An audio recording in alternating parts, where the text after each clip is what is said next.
ദൈവത്തെ ഭയപ്പെടുകയും അവിടത്തേക്ക് മഹത്വം നൽകുകയും ചെയ്യണം. വളരെ മനോഹരമായൊരു വചനമാണ്. നവംബർ മാസം അവസാനിക്കാറായി. പള്ളിക്കുറാശ കാലത്തിൽ നമ്മൾ മനസ്സിലാക്കുന്നു, ദൈവത്തിന് മഹത്വം കൊടുക്കാനായിട്ട് നമുക്ക് സാധിക്കണം. ഏതൊരു പ്രവൃത്തി ചെയ്യുമ്പോഴും ആ തമ്പുരാന് മഹത്വം നൽകാനായിട്ട് നമുക്ക് സാധിക്കട്ടെ. പലപ്പോഴും നമ്മൊരു കാര്യം ചെയ്താൽ എനിക്ക് അതിൻ്റെ ക്രെഡിറ്റ് വേണം, ഞാനാണ് അത് ചെയ്തത് എന്ന് കുറേ പേര് പറയണം.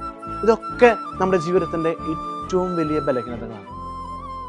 ദൈവം നൽകിയ കഴിവുകളില്ലായിരുന്നെങ്കിൽ, ദൈവം നൽകിയ കൃപയില്ലായിരുന്നെങ്കിൽ നമ്മുടെ ജീവിതത്തിൽ ഒരിക്കലും നമുക്കൊരു മഹത്വം ഉണ്ടാകുമായിരുന്നില്ല. മനുഷ്യൻ നൽകുന്ന മഹത്വത്തെക്കാൾ ഉപരിയായി ദൈവം നൽകുന്നൊരു മഹത്വമുണ്ട്. അതിന് നമ്മുടെ എല്ലാ കാര്യങ്ങളും ദൈവത്തിന് കൊടുക്കാൻ സാധിക്കണം. All glory to God, everything. അങ്ങനെ പറയുമ്പോഴാണ് സ്നേഹമുള്ളവരെ നമ്മുടെ ജീവിതത്തിൽ ദൈവം അനുഗ്രഹിക്കുകയും അങ്ങനെ ദൈവത്തെ ഭയപ്പെട്ട് ദൈവത്തിൻ്റെ മഹത്വം കൊണ്ട് ജീവിക്കാനായിട്ട് നമുക്ക് സാധിക്കട്ടെ.